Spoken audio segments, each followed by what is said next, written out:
It's always difficult for me to talk against the screen, because normally I'm used to seeing everybody, but I think it will work out. So I hope you can see my screen at the moment. Maybe one of the moderators can confirm that we are now seeing Photoshop in the screen, and probably we'll see. Okay, the first thing I want to tell you is a lot of people think about photography as being something you can fix in Photoshop.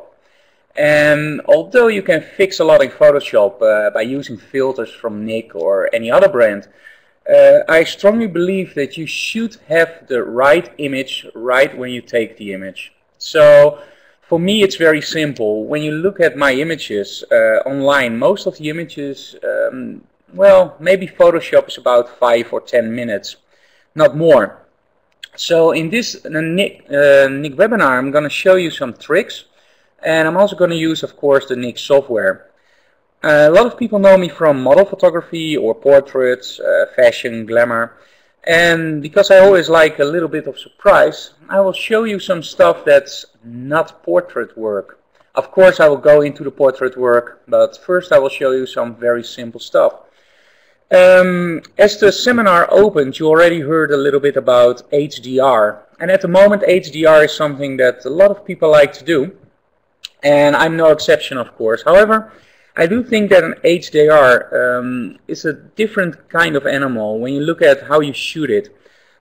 In the introduction they already told you that the best thing to use is a tripod, and the best thing to use is a cable release. Well, to be totally honest, in most situations I don't like to use those. I just like to shoot. And the nice thing about the NIK software is that even with one image you can already do something that's really nice. And I'm going to show you this now. This image I shot in the library in Boston. And what you can see here is that the image is already nice. The first thing I do when I do an HDR, and you already see this here, normally this is how my image looks. And because I'm shooting raw, I already pulled up the recovery slider. And with the recovery slider, you can see here I'm getting back details. And you can do that really nice. So, but I also want some shadow details. So what I'm going to do is I'm going to give just a little bit of fill light. There we go. The first thing you have to realize is below here you see some settings. You see Pro Photo RGB, 16 bits, my resolution, and PPI. And PPI I normally don't care about. That's okay. But Pro Photo RGB, that's something I really think you should look at. We have, let's say, 3 different workspaces. The first is sRGB. It's the smallest color space.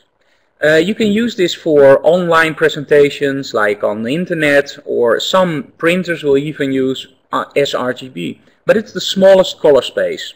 It's perfect for JPEGs. Now when you go to Adobe RGB, you will have a slightly bigger color space, meaning you can map more colors, or the colors can be more saturated. If you're using a color managed browser, Adobe RGB on the net will look very nice. However, always realize that there are people who don't have a color managed browser, and your images will look, I don't know if I can say it, but they look like crap. So the best thing you can do for the internet is just go to sRGB. And I know I hate it myself, but for the internet it's the best. However, now you see Pro Photo RGB. And Pro Photo RGB, that's one of the biggest color spaces. Pro Photo RGB is very close to what your camera sees. And to be totally honest, and I hope you understand this, when your camera sees something and you work in the same color space, you don't lose a lot of information. The only problem is there are no monitors at the moment that can display a full Pro Photo RGB. And because this is the start of the seminar, I will give a lot of attention to this. I don't like to just jump in and show you some tricks. I really want to explain what's going on. So the Pro Photo RGB selection does sound a little bit weird. There are no printers that can print it. There are no monitors that can show it.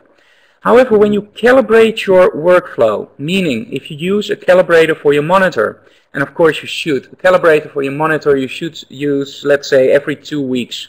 I do it before every big assignment. I just warm up my monitor for an hour and I calibrate the monitor.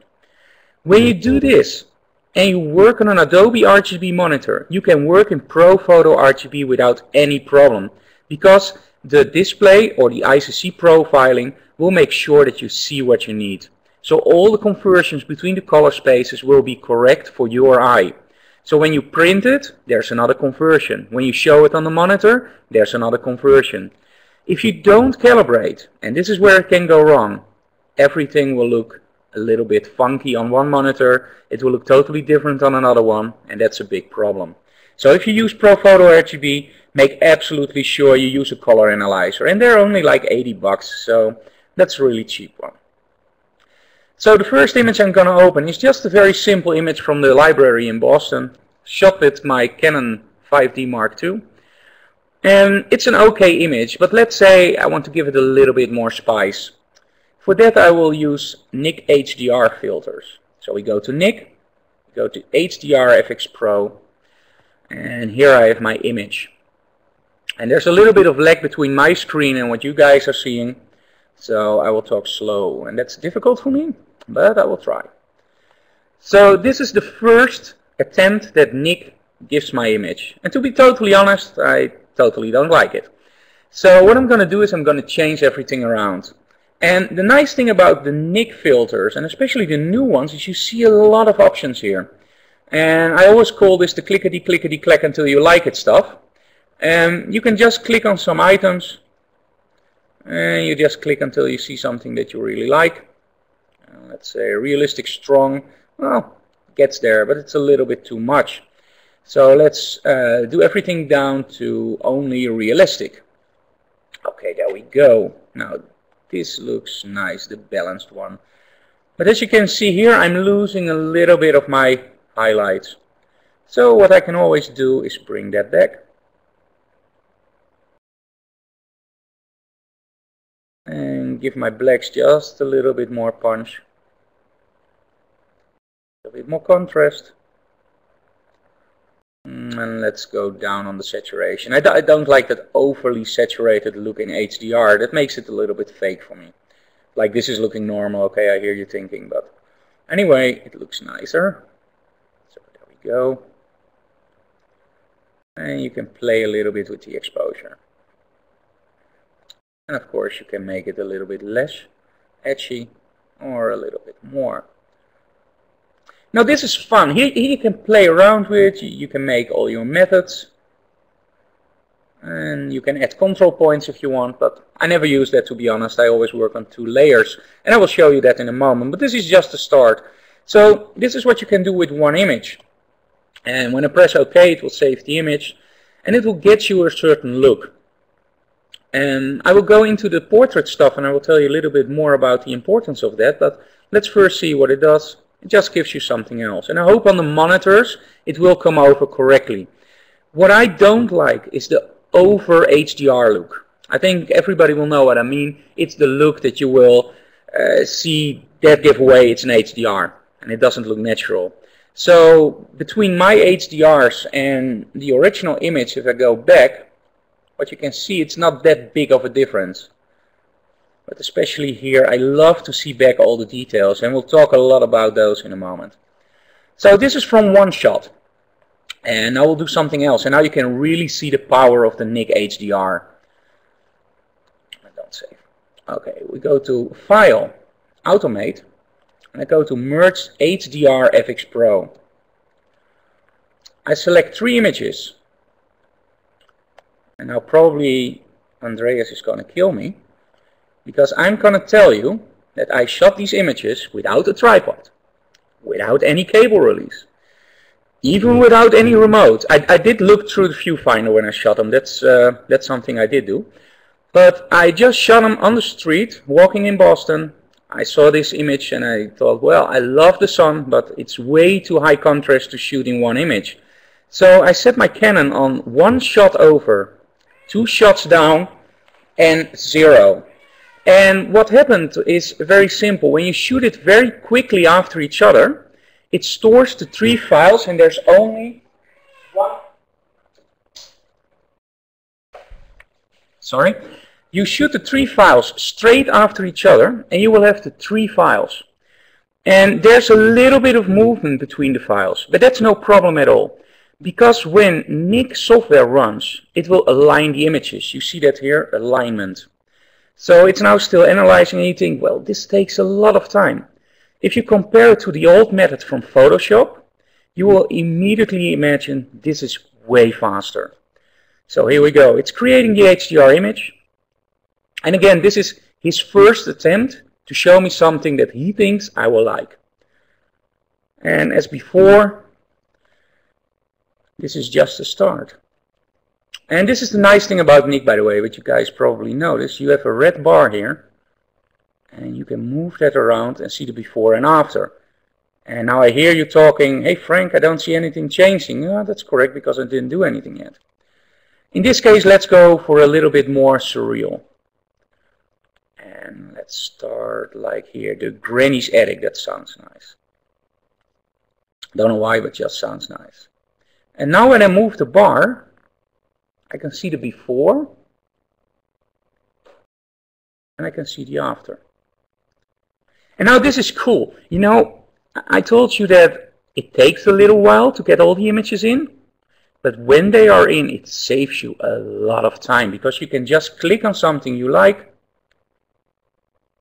and when you really like something, then you can start changing everything around. And the fun thing is, even with vignettes, you can just say off. There we go. Or you can say make the lens 4. I don't like this one. And this is what I said in the beginning. It's the clickety until you like it stuff. And that's something that's really powerful. The first time I saw it, it was on the iPhone, that you saw all the images coming by and you can just click on something that you like. Only on the iPhone you can change it anyway. So now with NIK software, and especially with the HDR stuff, I really like this. So let's take a start at realistic balanced. It's something that I almost always end up with. And we change the whites just a little bit back to give more sun. Throw in just a little bit more punch in the blacks. A little bit contrast to make it even more punchy. And let's give it a little bit of structure. The fun thing about the new HDR is when you look at this, normally you would see all kinds of halos here. And with the new versions, this is almost gone. You can see it a little bit here, but it's not as obvious as it was. So let's say OK. And again, remember, these are images that I shot handheld. I do have a rather steady hand, but still they were shot handheld. And NIK just lays them over each other and makes sure that they're properly aligned. So now let's look at a 100% crop and show you how impressive it works. This is the only part in the image. That's why I zoom in here. Sometimes people say I'm a bad demoer, and those are mostly the guys that pay me to do the demos, because I always show where it goes wrong. And the main reason for that is if I show you where it goes right and you buy the software, you will probably be disappointed because, well, at the demo it all looks fine, and now I have it at home and everything goes wrong. So when I demo, I always try to focus on the stuff that goes wrong. And the reason for this is because then you know where to keep an eye out for. But here, this is the biggest problem in the whole image. And this is probably because there's a lot of sun hitting this and the filter goes wrong here. So what you can do is just save a separate layer with the original one and paint it back in. I didn't do it here, but I will do that in a moment with some images. As you can see here, it even did a great job on the lens flares. Even here down, all the lens flares. And again, this was shot handheld, so not with a tripod or anything.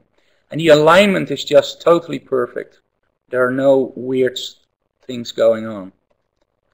So this is cool. Okay, here we go. So this is HDR. And to be totally honest, that's where I want to keep it with HDR. Let's do something more interesting. And let's say that we're walking around the street and we see a nice graffiti place. And this is LA. Straighten this out. Go. And let's open it up. And again, this is something to show you where a filter can go wrong and how to solve it very quickly. This one I shot with a shallow depth of field, meaning I really want my attention to go here. And that means that the background goes out of focus. And let's see what NIK can do with this. We go to filters, and I'm going to show you one of my absolute favorite filters from NIK.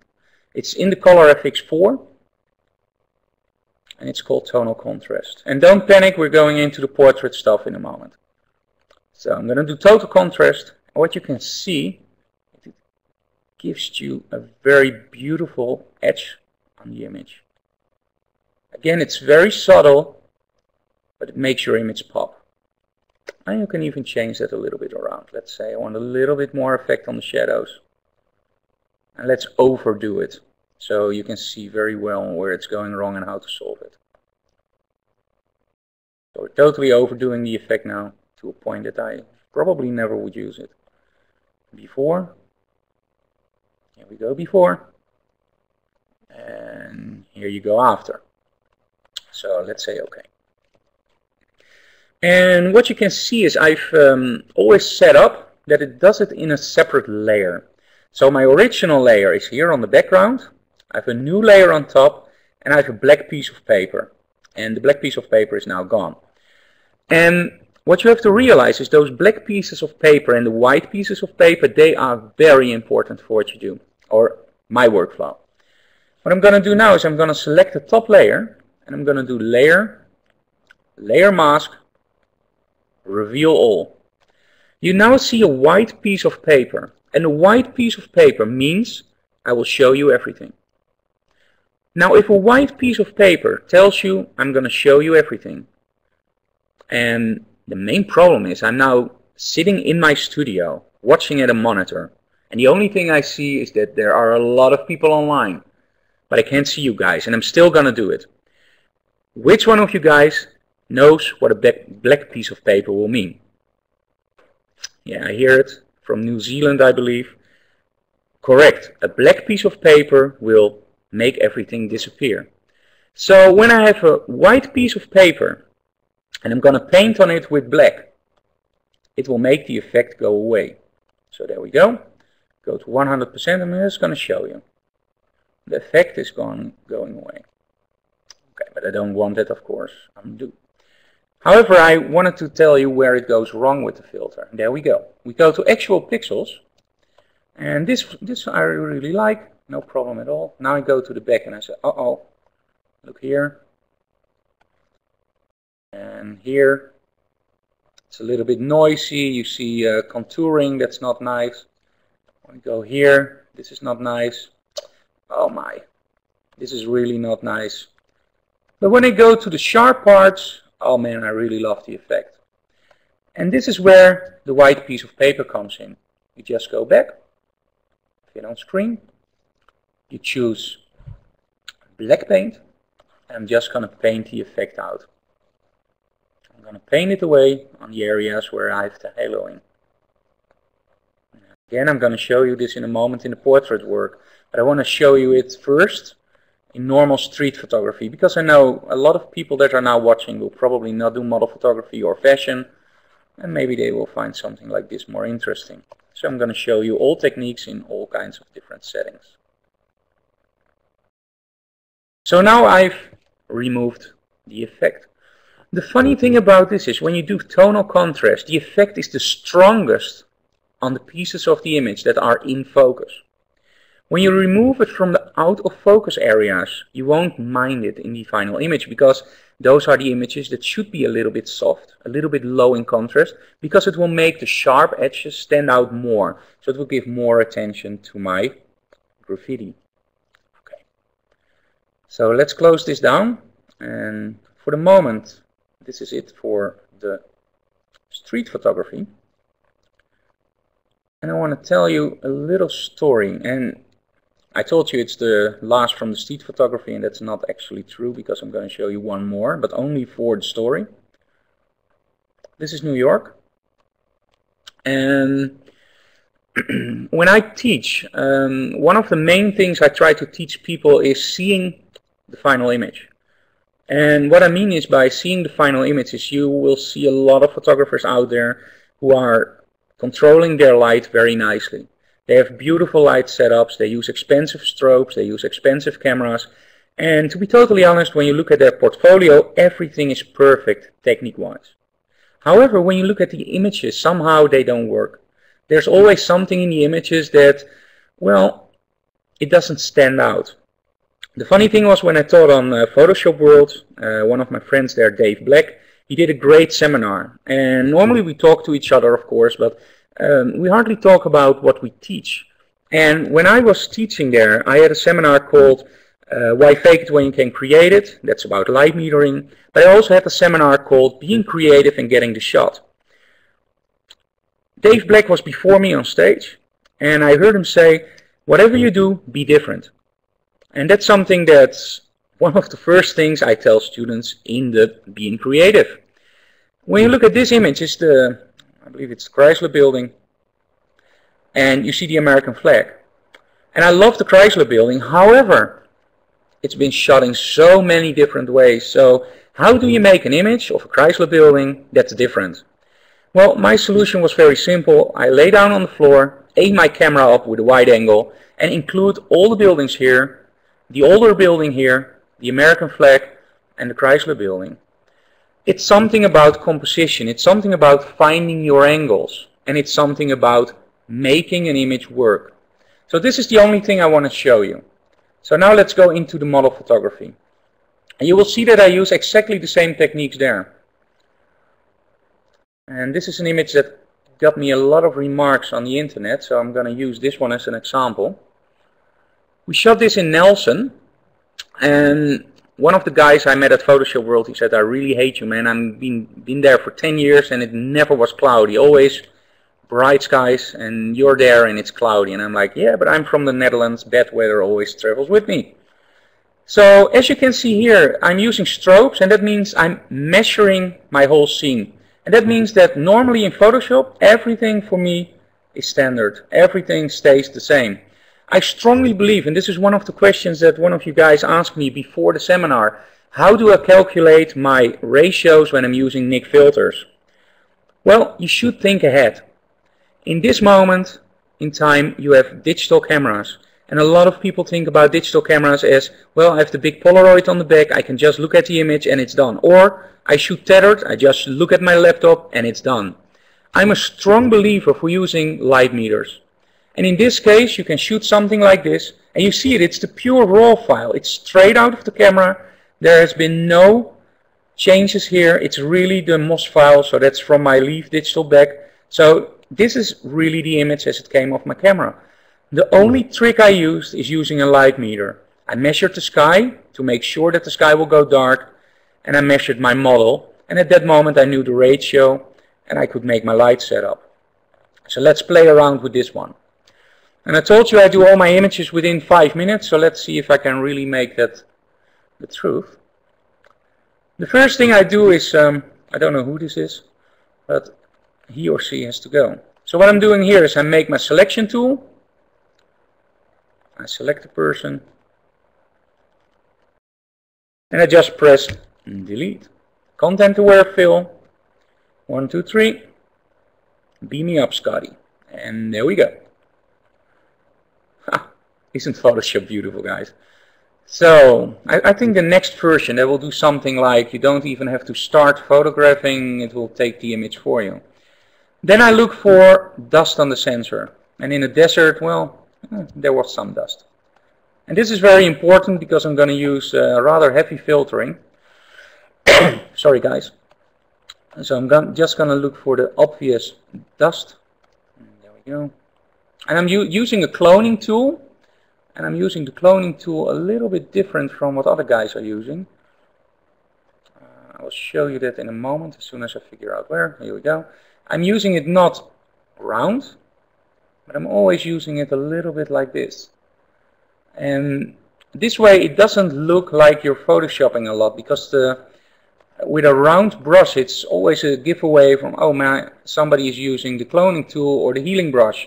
And when you make it a little bit more oval, or how you call it, less round, it will be less obvious. I think I got all the dust from the sensor. And trust me, when I run the NIK filter I'm going to use, and there is still a little bit of dust, I will see it. You see that the content to wear is a little bit off there. So we're using the clone tool like this. And it's not a final image, it's just for the seminar, so I will leave it at that. Okay. Very quick check if my model is in focus, and see it. So now let's make this image look different. We go to filters, we go to NIK Color Efex 4. And one of the great new items in Color Efex 4 is the detail extractor. And guys, you're gonna love this one. This is tonal contrast. It's okay. Now we go to the detail extractor. And I really love this one. And the first thing I'm always doing is, with the detail extractor, is giving it a nice open look. A little bit more contrast and saturation. And it's very subtle, but look at the sky. That's actually the only reason I'm really using it, is to give you more sharpness. It's not to make it HDR, but it's to give you more sharpness and more contrast in your image. As you can see here, just gives the image a little bit pop.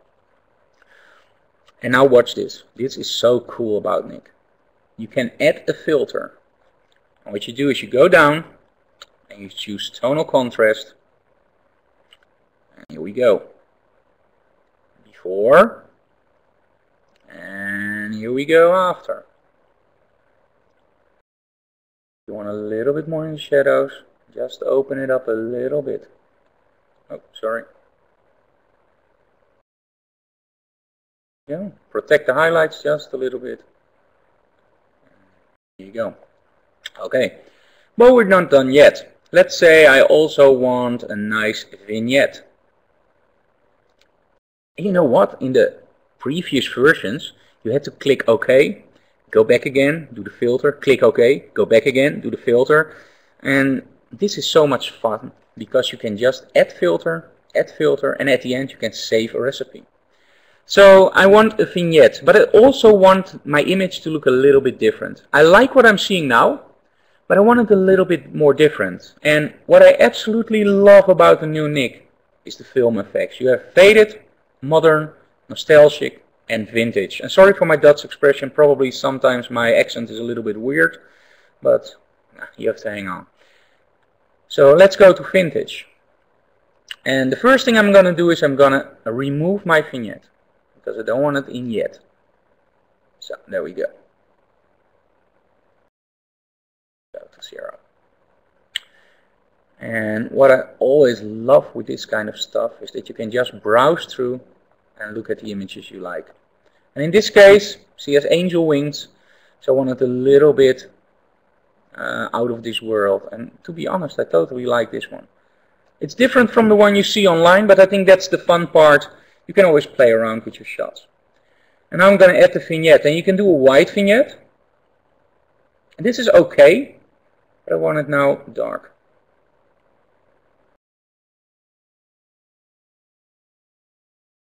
Go. And I love the way you have all the blues in the shadows. It'll give you a real vintage look. Now let's say that you don't like this one. That's no problem at all. You can just click it away, or you can show it again. So let's say that you save this as a recipe and give it a name, NIK. And we go to OK. Now the next time I open up an image, I can just give it this recipe. So let's say OK. And this was the before shot.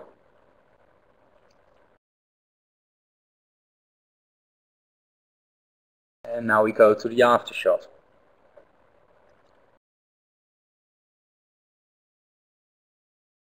And there is some number crunching here because these are huge files. Or in other words, it's not shot with my iPhone. And here we go. And of course you can always mix it a little bit. And I really like this one. So let's say layer, flatten image. And let's say I save this. And now it's something that you really should take care of. When you save something like this, realize you're in 16 bits and you're in Pro Photo RGB. You can't save this as a JPEG. You have to do save as TIFF, because there's no other way you can store something with Pro Photo RGB. So there we go.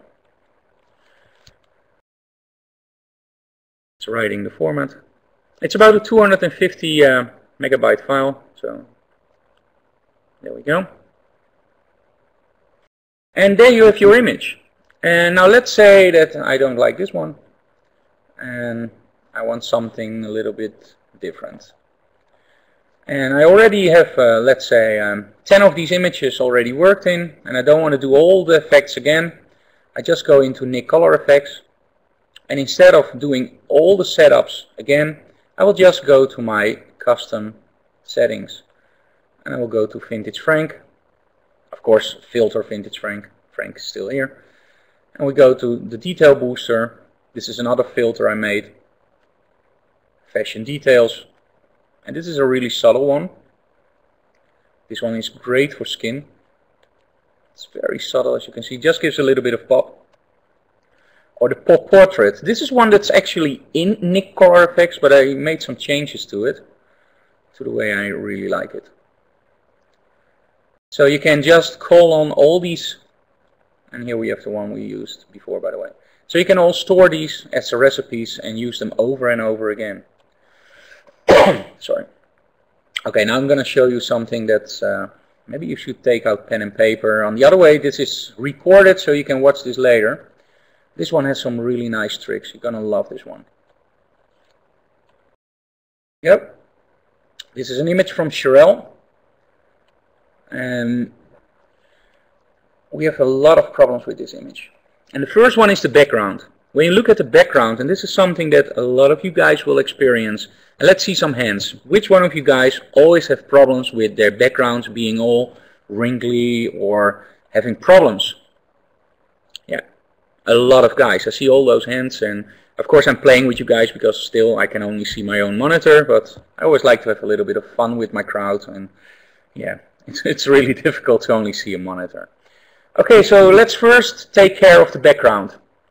Okay, the first thing you do is you make a new layer. You just drag it here, and you have a background copy. They're both the same. And now you take out the magic wand, or as we call it, the Harry Potter stick, and you select your background.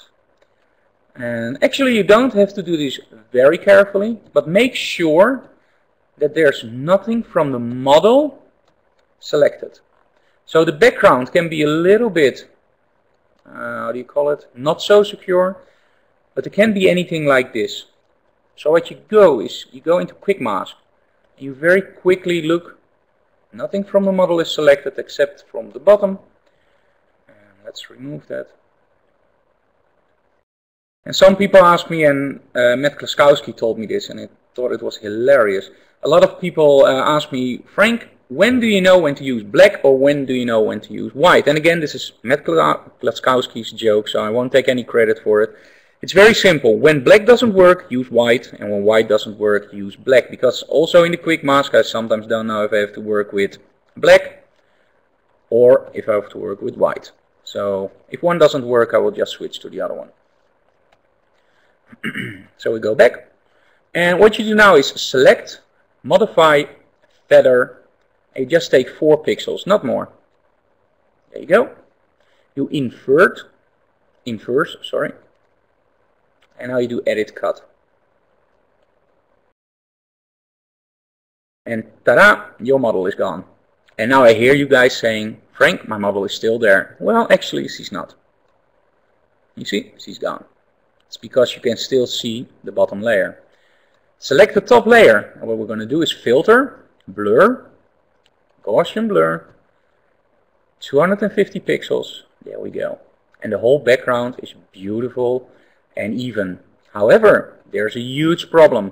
And I'm afraid that you guys won't see this, but trust me, you will have this problem at home. If you look here, you see all kinds of problems in the image. You will see that there's not enough bit depth to render this very smooth. There are Newton-like rings. You see that with scanners. If you scan something and the negative is not 100% correct, you will see Newton rings. This looks a little bit like it. It's not exactly the same, but you can see that there are a lot of bending. I think bending is the proper term. And a lot of people have problems with this, and what they do is they will go into the clone tool, they will try to paint it in, or in other words, they will spend a whole lot of time with it, and in the end it still looks not correct. And the best thing you can do, boys and girls, is go to filter, go to noise, add noise, and set it on just 1%. And they are gone. You can even go to 0.4. And they are gone. 0.3, they are gone. 0.2, they are gone. And even on 0.1, there are no bending. So, but normally I will do it the same as the noise in my camera, and in this case it's approximately 0.5. So there we go, okay. And now I have my beautiful background. And my beautiful model is there. The only problem is he's a little bit fake. And normally my models aren't that fake. So what I'm going to do is I'm going to do edit, paste into place, and there we go. Now I have my model back. And I'm going to merge down. I'm going to check for problems, and there are no problems that I can see of, so I'm going to layer flatten image. What I do have to tell you is some people will say, well, you know, flatten image, never do that. Always make groups. Inside the groups, make sure that you have different names, and that's the correct way of working. Trust me, I know it's the correct way. Same with smart objects, it's the best way to go. But my workflow is rather quick, and my files are most of the time rather also big. And what I do is by layering my image and by flattening it after each setup I do, is I keep the full speed of my machine. It doesn't hold up because my memory is full or whatever, and because my workflow is always within 5 or 10 minutes. When I do something wrong, I can go back very quickly and do the same image again. So working in groups, if it works for you, it's great, it's the best way to work, but for me this is perfect.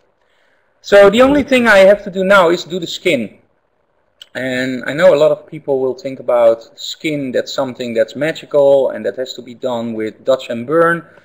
And well, I can burst that bubble just a little bit. Of course, the best way is Dutch and burn. You can go into 400% and you can Dutch and burn all night long. Don't see your family, don't see your kids.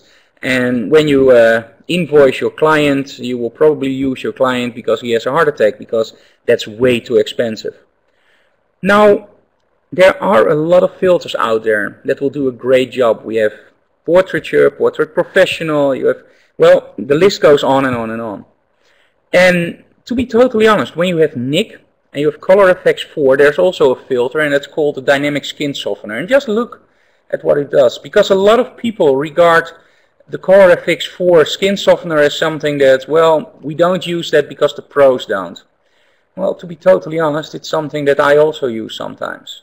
I use 3 different filters, by the way, and the NIK Dynamic Skin Softener is one of them. So let's go to the Dynamic Skin Softener. Here it is. I'm going to go into 100%. Let's take this piece of skin. Now, this is before, and this is after. And again, there's no difference. And why is that? Well, very simple. You first have to tell your Dynamic Skin Softener what it should do. And you do it with this picker. You go here, and you click on the skin, and there we go. And now look at the difference. This is before, and this is after. The fun thing about it is the pores are still there. If you like the Barbie skin, sorry. Well, we can do that here with small details, medium details, large details. And now we have the Barbie skin, but that's something I really hate. I want all my pores to show up. However, what I don't want to show up is the blotchiness of the skin. And when we go back, what you see here you see that there are all kinds of color differences. And when I do the skin treatment, wow, they're gone. And that's so cool, and this saves you so much work. There we go. Same for the face. There were some problems in the face. And here we go. And again, it's very subtle, but that's the way you should work. Because although we shoot digital, it doesn't mean we have to ruin our images by over-processing. You're still a photographer. When you're into the digital art of creating images, then I don't care what you do. But even those people will use skin texture frames to make sure that they're still detailing the skin. So don't remove your detail from the skin. Now, we have the nice and smooth skin, but it's still on a separate layer. So what I'm going to do now is I'm going to toggle the layer on and off. You can see this. And now I do the same thing as before. I do a layer mask, only now I do a hide all. And the reason I do this, in this image, it's not a real problem, because in this image there isn't very much in the background or in the clothing she's wearing that has the same color as her skin. However, in some images there is. And by using this technique and painting on it with white, you make sure that you only paint the effect on the places that you want. And some people are still working with a mouse, and I can tell you from the bottom of my heart, please get a Wacom tablet. Those things rock. At first, the first 3-4 days you want to throw it out of the window, you're going to hate it. But after that, oh man, you're going to love it, and you never want to be without it. I even have one with me when I travel, a small one, and it just speeds up your workflow immense. Okay, there we go. Now go into actual pixels, and as you can see here, I missed a spot. Oh, that's bad. But here you can see a small shadow area. That's where the filter goes wrong. Again, I will show you where the filter goes wrong, but also how to solve it. You go back with black, you lower the opacity, make your brush smaller, and you just paint it out. There you go. Okay, so now my image looks really nice. Okay, the only thing I want is a little bit more pop. And I start with the eyes. The eyes are okay. And what you see with some people is they will take the Dutch tool and they will go like, okay man, I want a little bit more pop. So I go to the highlights and do it on the right layer before I make funny noises. There we go. Make it smaller. And go and they will make it very white. And it's like, well, you know, this isn't how a model's eyes should look. And this is something I really want to tell you, because when you look at how light works, light is always reflecting. Reflecting on, let's say, chrome or metal or whatever. Every reflection will take away some of your light, except when the light is bundled back. Now, when you look at your eyes, and don't do this at home, or when you put your finger in your eyes, you will see that there's a little bit of wetness, a little bit of fluid. And that will break your light. And because the fluid is there, and when you measure correctly, the eyes can never go 100% white. So the eyes can never have what you call 255, 255, 255 in Photoshop. So they're not specular highlights. So when you use the Dutch tool to brighten up the eyes, don't do it in the eye whites. Only do it in the iris. Then you can, don't overdo it. There we go.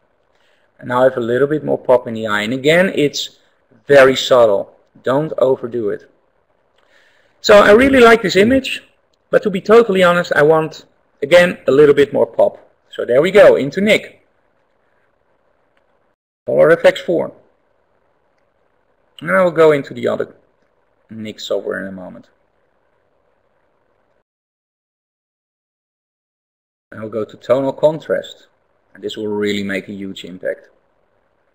This is before. And this is after. And I really ask you guys, please don't tell anybody this, because then everybody can do it. And I'm just joking, of course. We want to have all the guys having NIK color effects. Just play a little bit again, make it subtle. Don't overdo the effect. Go. And we go to OK. So this is before. And it's now saving my image.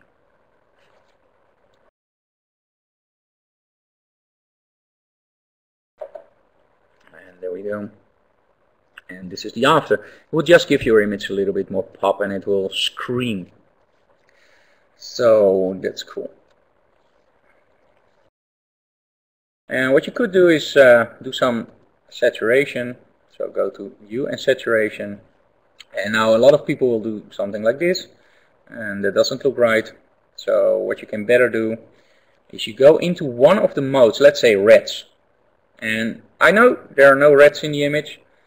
Just press here and it will switch to blues and raise the saturation just some.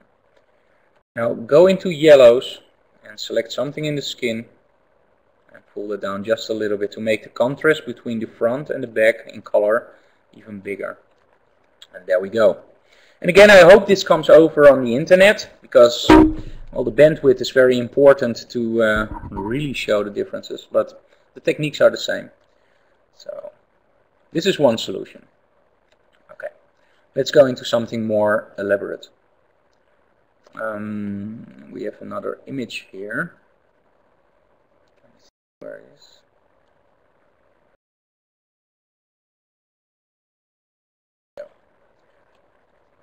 This is an image I get a lot of questions about. It's with a workshop in El Paso in Belgium. And we shot these images, and again, as you can see here, they are straight out of the camera. They are actually done. I strongly believe that there is no filter in the world that can make a lousy image into a great image. The only filters that are out there are the ones that can make a great image look even better. Or in other words, it's just like the darkroom. We take away small problems and we create a look, but the image should be there. Okay, so Photoshop is nice to take out some problems. The first thing we have here, we have some light leakage, because believe it or not, this was shot during midday in the full sun. We used the Ranger RX Speed with Maxi Light, and it gives you a tremendous output of light. And then you can really make it day to night.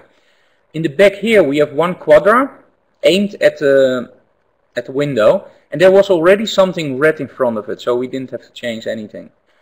What you see here is smoke. One of the things I always teach my students when they're on location, take out something like a generator, and a smoke machine. And you can buy them at B&H or any other retailer for, let's say, $39. It's the cheapest one, really. I'm using the cheapest smoke machines. And you know why? When they break down, you just buy a new one. And by adding just a little bit of smoke to a scene, you can make a huge impact in the look. So what I'm going to do now is I'm going to use NIK to create the final effect. So we go to Color Effects 4. And believe it or not, we're again going to tonal contrast. I'm going to add a little bit of shadow detail. And protect a little bit of the highlights. And here we have the before. And here we have the after. And again, I'm using tonal contrast only to sharpen up my image just a little bit. There we go to OK. And I think, well, the only things Frank is using is tonal contrast, and tonal contrast. Well, it's the magic ingredient, I always say. Just like smoke and great light, it's a magic ingredient. So let's go a little bit further with NIK, because I do have one problem here. And that was lighting-wise, we couldn't solve that correctly, because his face is a little bit darker, and that's because the hot spot of the strobe is here. And we used light meters, of course, to measure this. And when I had the spot here, the main problem was that this part was getting too much light. So I had to put it down just a little bit. So what I'm going to do now is another NIK filter, and it's called Viveza.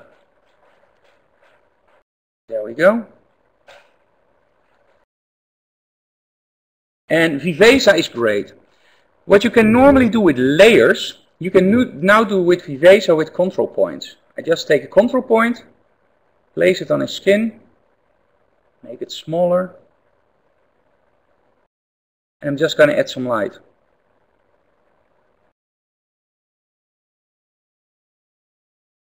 Just some brightness.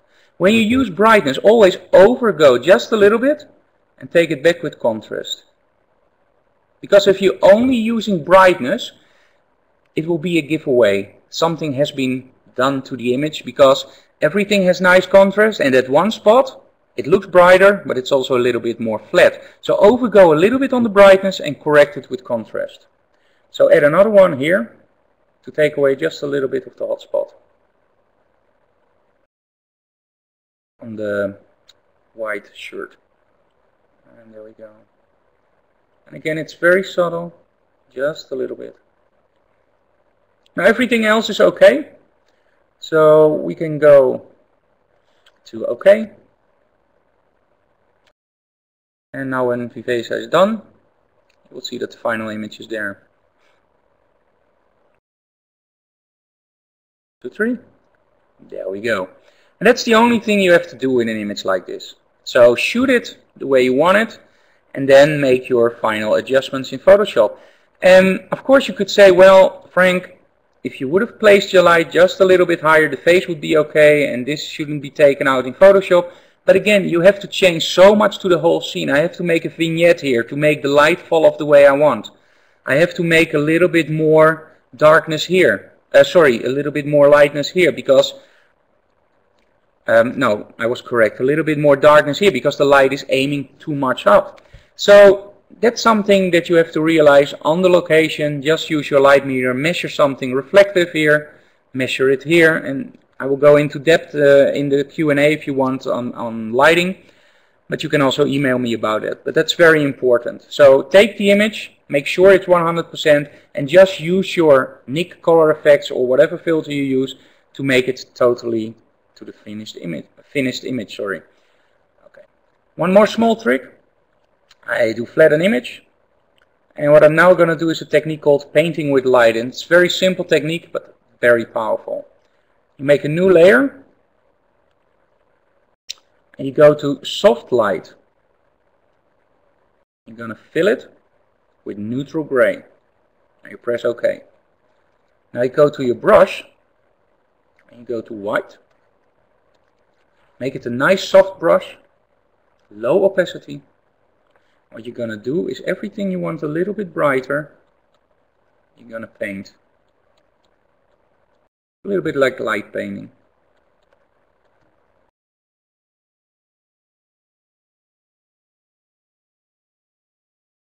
I don't think I did it in the original image you see online. But I wanted to show you this technique because this is something that can be very powerful in final images. If your light isn't 100% correct. It gives you a little bit more contrast. There we go. So before and after. It's a very simple technique, but it works very well. Okay. Flatten image. And there we have the cowboy. And now I know there are some people out there that love black and white, so let's do something in black and white.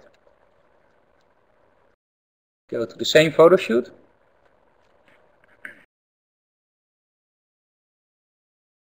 And we have the same cowboy.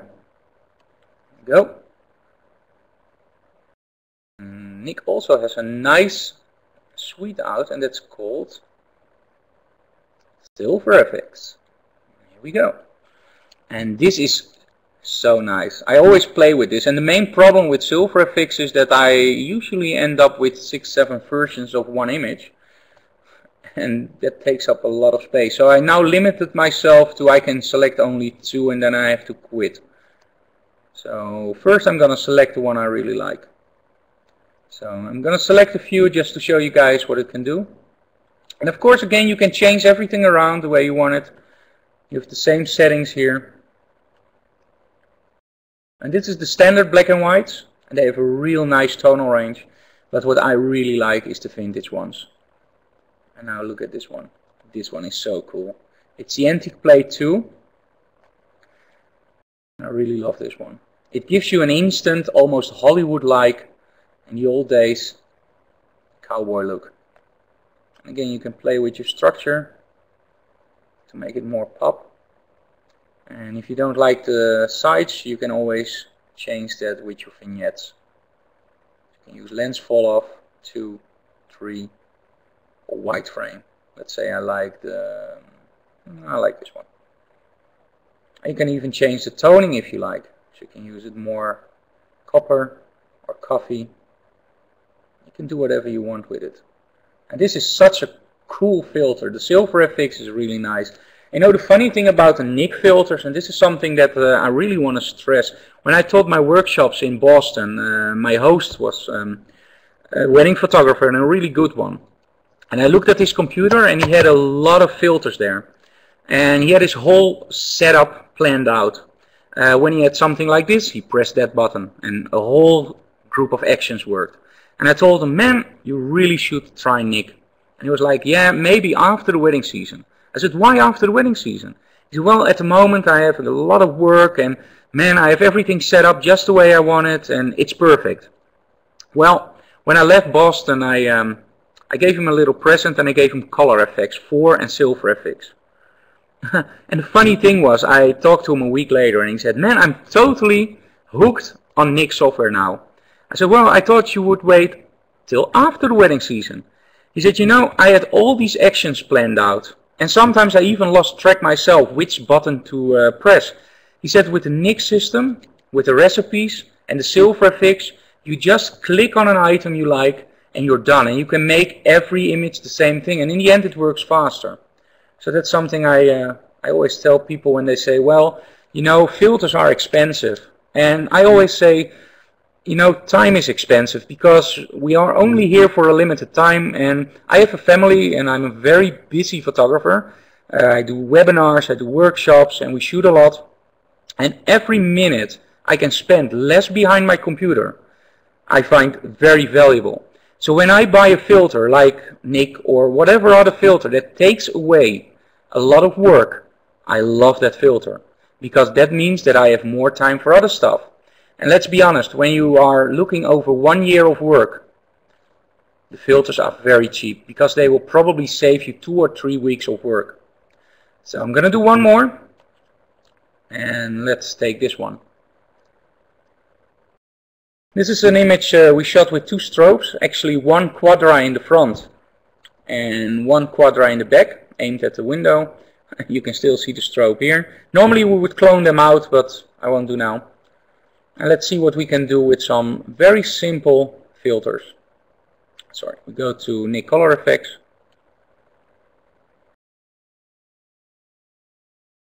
I just want it simple this time. So quick solution.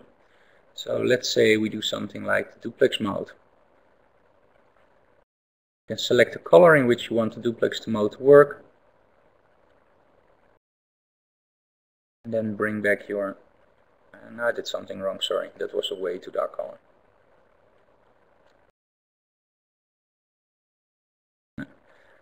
Never works when you want it. Ah, there we go.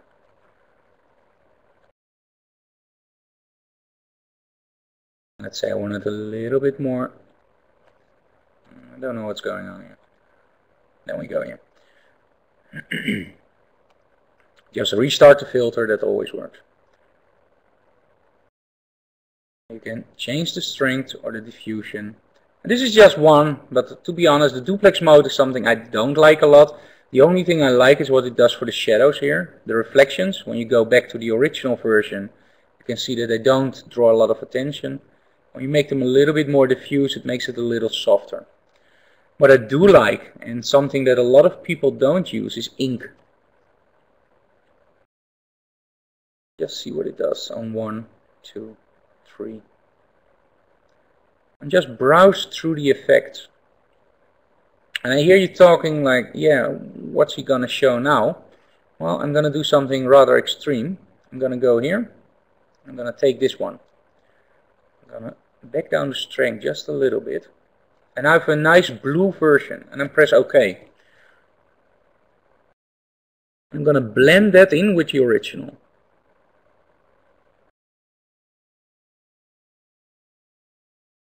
I'm going to do that on soft light. Now just pull it back just a little bit. And what you've done is if you created a slight contrast look, but in the shadows and the highlights here, you can see there's a little faint blue shadow. And that's something that I really like. I like my shadows to be just a little bit different, just a little bit awkward maybe for some people because it's a color infection. But for me, it's just making my image a little bit different. You know what? I'm going to show you one more.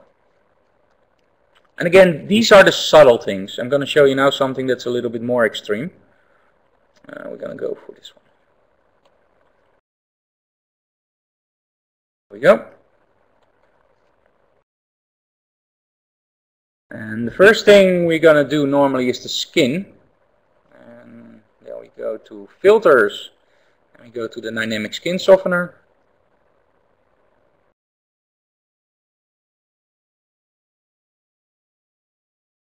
See, dynamic skin softener.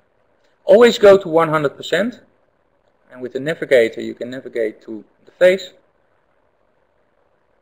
There you go. Select the color of the skin. There you go. And now maybe take out a little bit more of the small details. You can see this disappearing here. Press OK.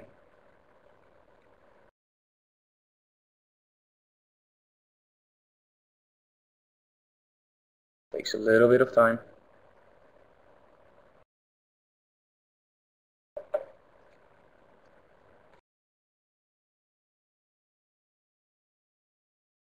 And there we go. Layer hide all, and just paint the effect in with white paint.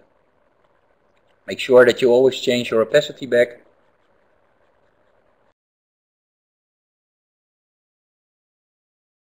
There you go.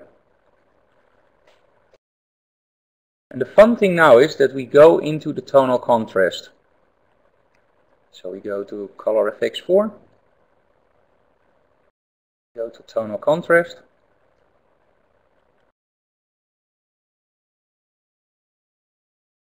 You can see now is what it does to the background. It gives you a really nice, sharp quality of image.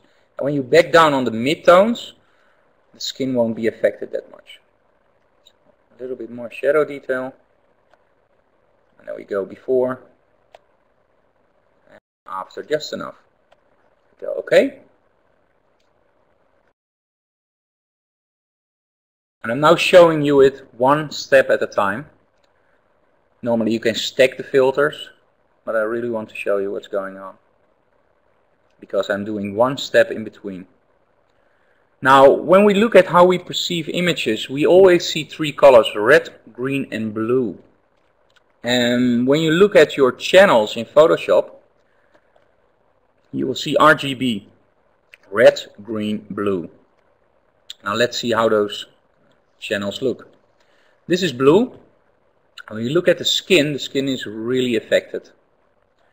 When you look at green, it's okay. And when you look at red, now this is interesting. The skin is lighter. This means that when I do something with this filter, it will be very gentle for the skin. So let's remember that. The red channel is gentle for the skin. So I'm going to make a new layer, and that's an empty layer. So there's nothing in there. I select the bottom layer, and I go to Channels, and I go to Red. I'm going to select all. I'm going to copy. There we go. I'm going to go to the top layer, and I'm going to paste. And what I have now is I have my red channel on top of my color image.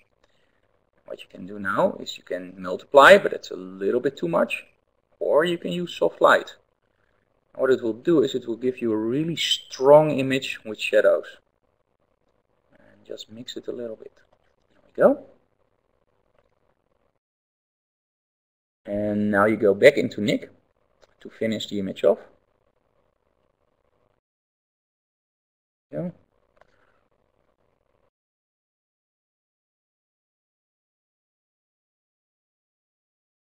Now I want a more nostalgic look to the image.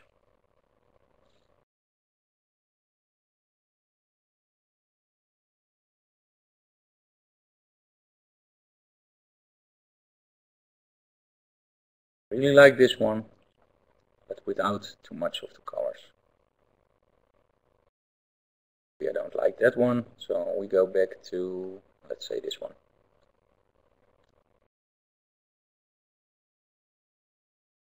Now this is a look that I like. And something that some people forget is there is so much in the NIK color effects that if you want to try everything out, it will take you probably a week or so. And Christmas is coming up, so when you buy it now, you will have all day long to play with it. But let's just go very quickly to some options. This is the low key, which is used sometimes to adjust just a little bit when we have images that pop a little bit too much and want it a little bit toned down. High key, the same thing, but now we do this a lot on glamour photography for people. They really like the way that the skin tones are a little bit more singing. I hope that's the correct term, but they jump out a little bit more. And of course the colorize, that's something that's very popular now. You can just give a little bit of color to your image, which normally isn't there. And of course you can make strength, you can make it softer, or go back. And again, adjust shadow areas or the highlights. Okay. So this is what I wanted to tell you about the NIK color effects we've had. We have the HDR and we have Viveza and silver effects. These are really the images that I use on a daily basis and they save you a lot of time. So I would like to give the room back to Andreas, and after this I will be available for some questions you have. I hope you enjoyed the Photoshop part. Hang on, because I will answer the questions live. Well, So, that was very, very impressive, and it was really fantastic.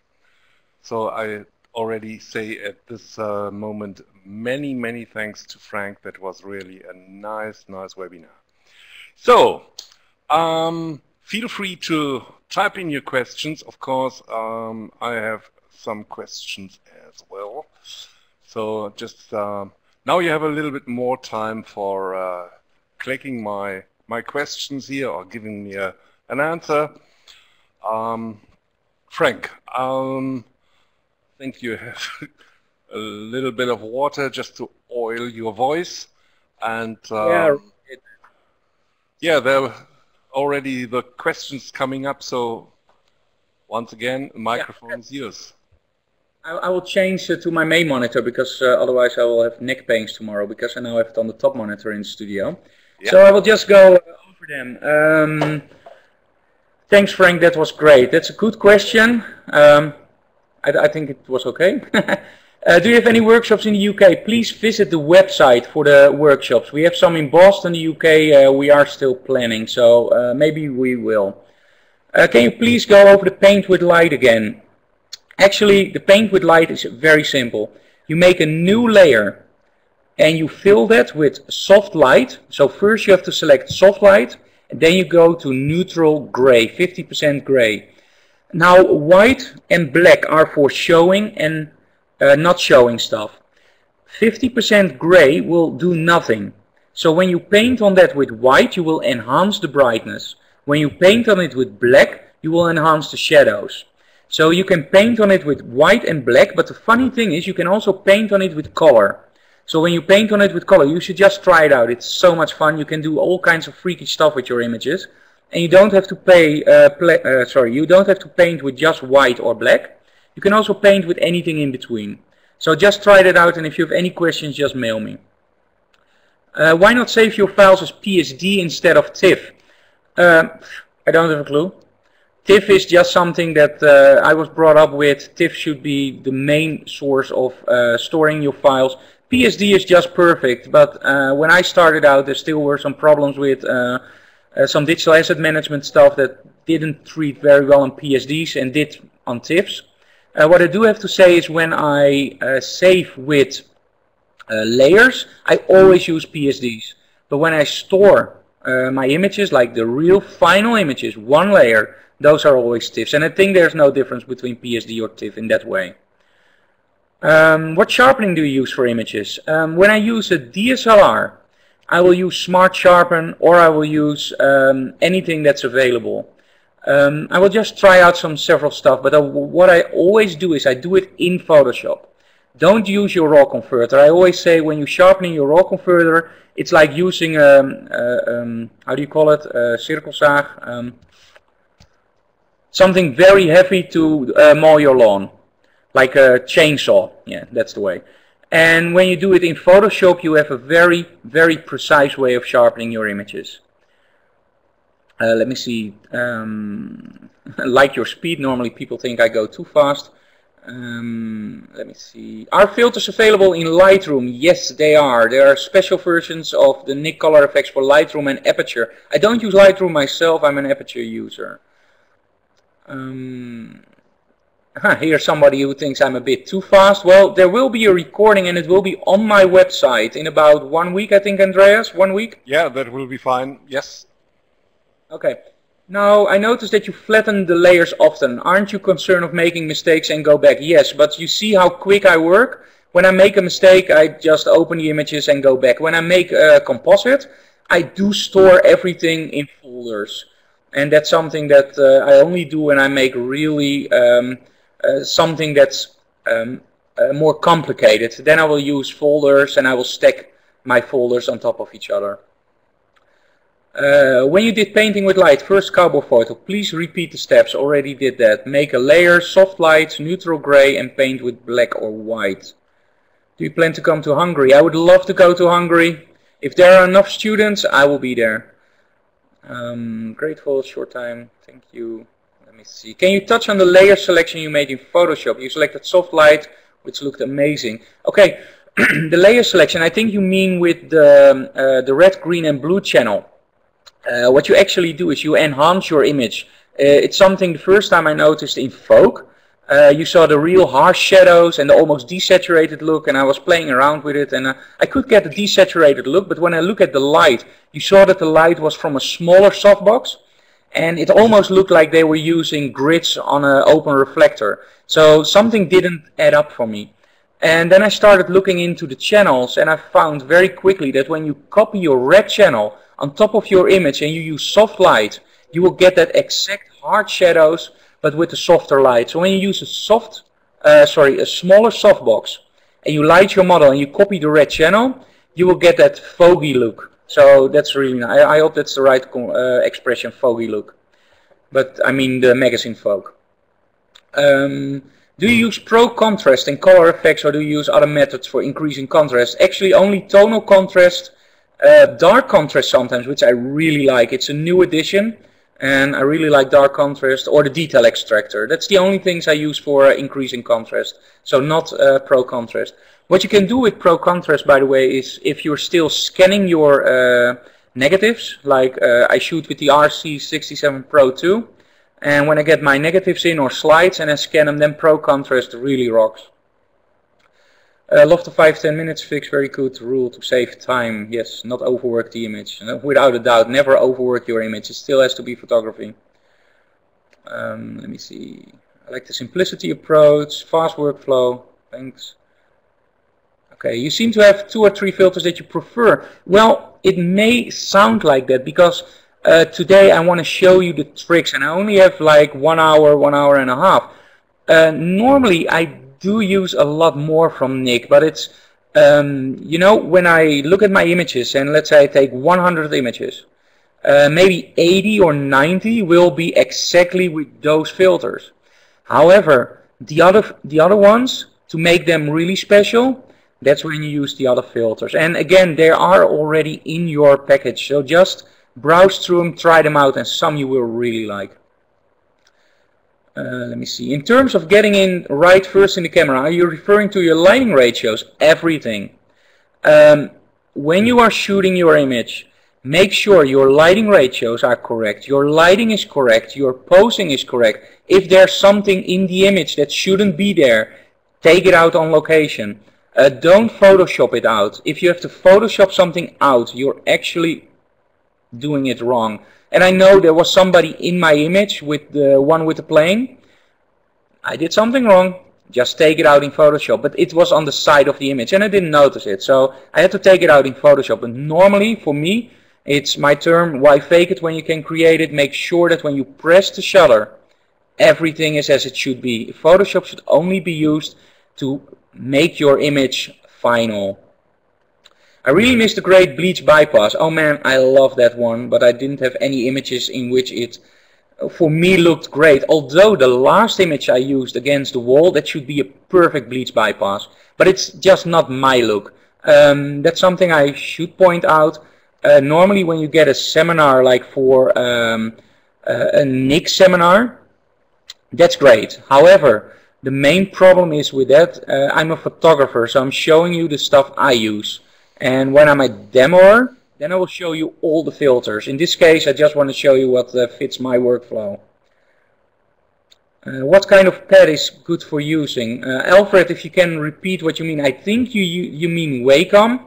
What I use is the medium one. I don't like the big one, because then you get a lot of problems with moving your hand too fast. Sorry, too big a distance. And for travel, I use the small one. And I use the Intuos 4. Are any of the techniques you demonstrate written down anywhere? No, but maybe you can play back in slow motion. But if you are really running into troubles, by the way, and that goes for all you guys, if you are into any questions, whatever, just mail me and I will help you out. Are you planning to visit Newcastle at some point? Always planning. And for the workshops, it's very simple. When there are enough students, just give me an email and we will work something out. Same for Sweden. I'd love to go to Sweden, by the way. Watching a lot of Swedish movies lately, so, but that's off topic. Sorry, guys. Frank, love your work. Maybe worth mentioning that when you stack filters, you can adjust the global. I can't read that, one moment. You can adjust the global. Yes, you can. You can use control points. However, I would love to see that NIK includes something like a normal opacity filter. Frank, do we need to do all your work in ProPhoto RGB? No, no way. You can use it in sRGB, Adobe RGB, or whatever you want. Also, Glamour Glow e-filter is great for portraits. Yes, without a doubt. My favorite color effects is Brilliance Warmth. Seems that you don't like it so much. You know, the funny thing about Photoshop is you can do like 600 things in a million ways. Or what I always say, you can do one thing in a million ways. There is no right or wrong. It's just your personal preference. When I want a little bit more brilliance and warmth, I will use a little color. Like the coloring, and just mix that with the original image. It's the same. You can also use brilliance and warmth. There's no difference in the end result. It's just the way that you like to work. I want to be able to create my engagement shoot to have a narrative in terms of color. Is this where, let me see, where coloration should come into play? Yes, you can do that, but what I would really advise you to do is make absolutely sure you shoot everything with or white balance cards or color checkers. We use color checkers, and the reason I say this is that when you have a constant quality of your color and it's all calibrated, it's very easy to repeat the same pattern over and over again and make all the images look the same. If you don't use color checkers or white balance cards, and you will have slightly warmer, slightly cooler images, and you will do some more heavy looks on them, they will differ too much.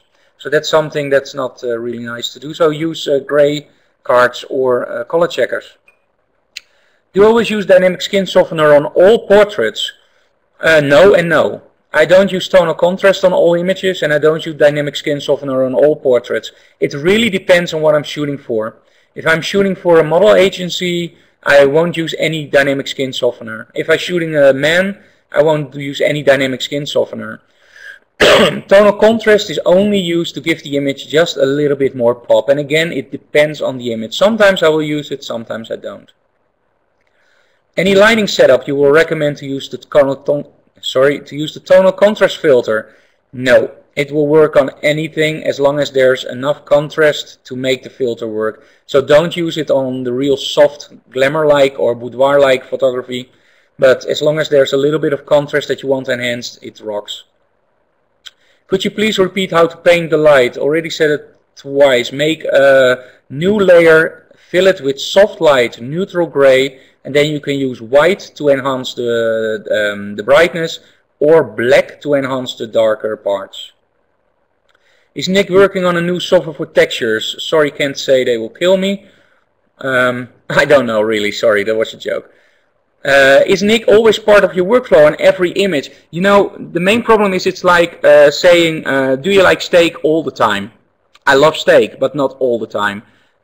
Sometimes I just love to get in my images and get them out without any retouching, just maybe a little bit of curves and that's it. But when I really want a special look, it will be NIK or it will be some of the other filters I will use. But NIK, I think when you look at the total workflow, that's also why I do the webinars for NIK.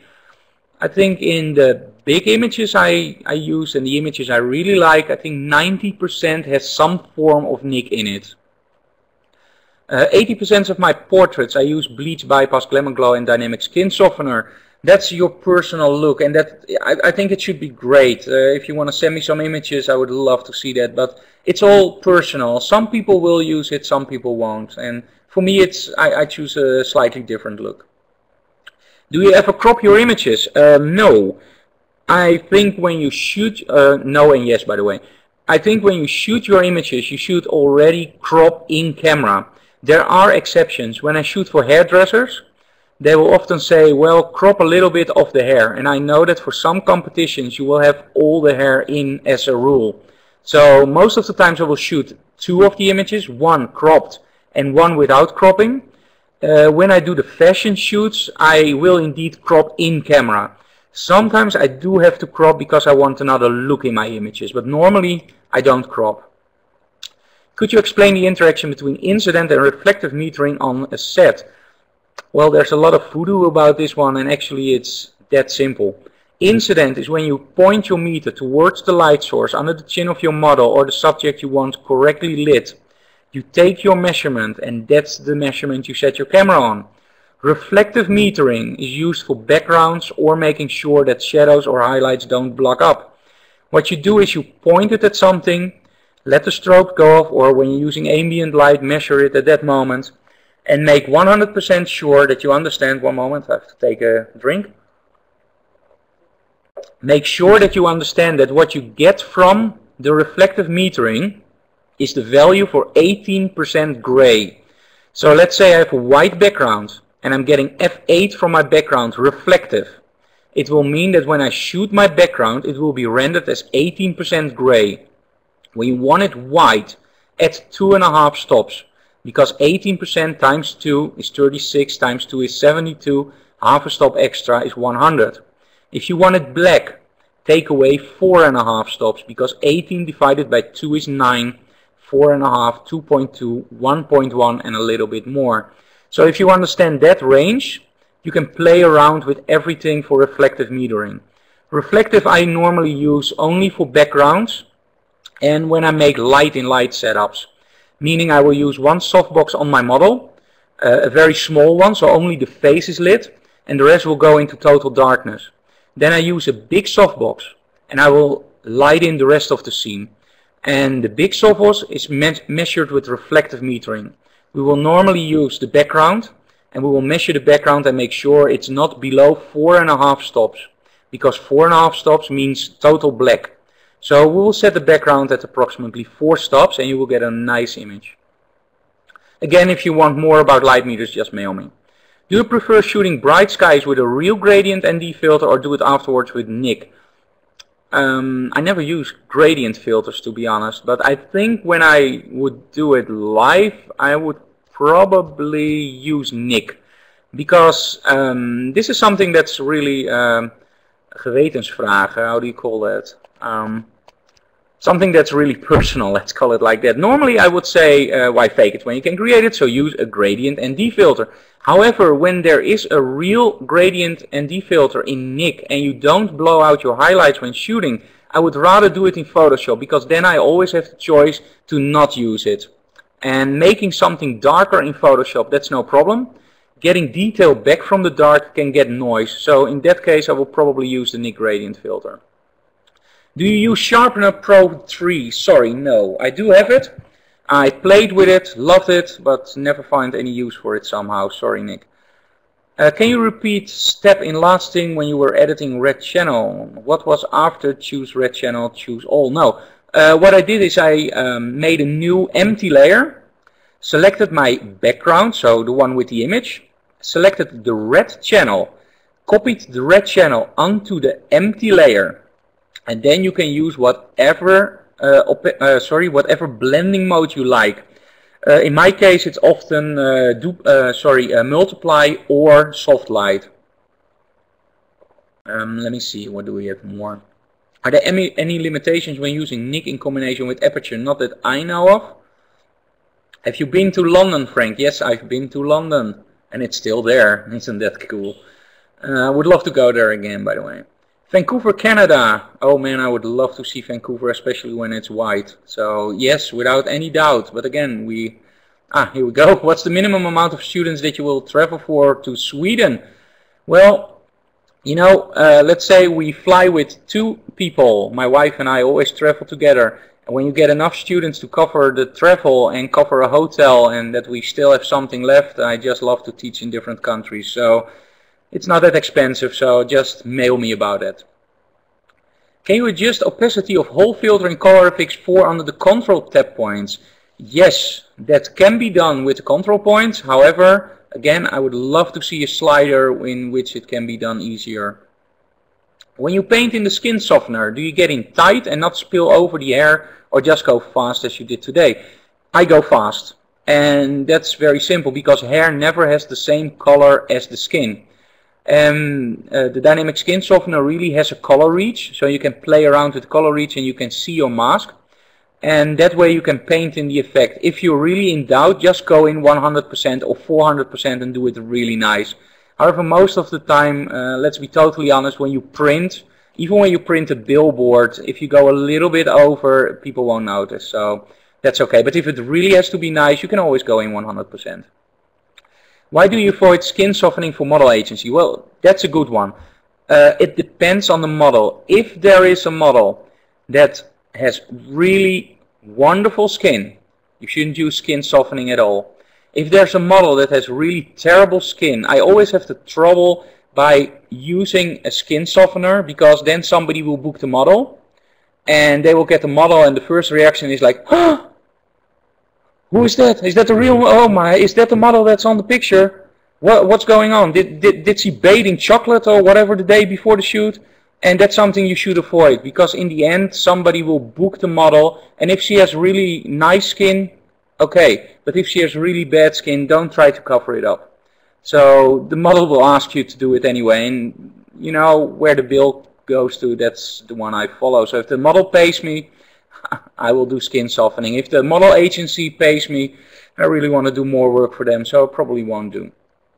So your guest blog on Neil from Neil Kerk's blog. I love your work as well as Neil's. Thank you very much. Neil is a really great guy. We had a blast when I was in New York. If you ever talk to Neil, ask him about the car and how I almost got a heart attack. For a starting photographer, what would be the one filter you would recommend if you could afford only one filter? Oh my. If you could only afford one filter, ColorFX 4, without any doubt. I think it has so many options, including the dynamic skin softener. So yes, without a doubt, ColorFX 4. Thank you, Kentucky. May I ask which alien skin filters you use? If not, it's okay. No problem. They don't bite. What I use with alien skin is the exposures. I really love the vintage looks, and do remember that before ColorFX 4, NIK didn't have a lot of vintage looks in their software. At the moment I'm a little bit bouncing between alien skin and NIK. For some images I absolutely love the vintage look that NIK has, and for some images I really like alien skin, but they're totally different. And again, if I have to choose one filter, it would be NIK ColorFX 4, because there is so many in there. If you really look at the quality of the emulations of the old images, like the Polaroids, then I have to give my regards to alien skin, because they really rock. However, it's only on looks, and if you want to do more with your filters, then ColorFX 4 is the better package.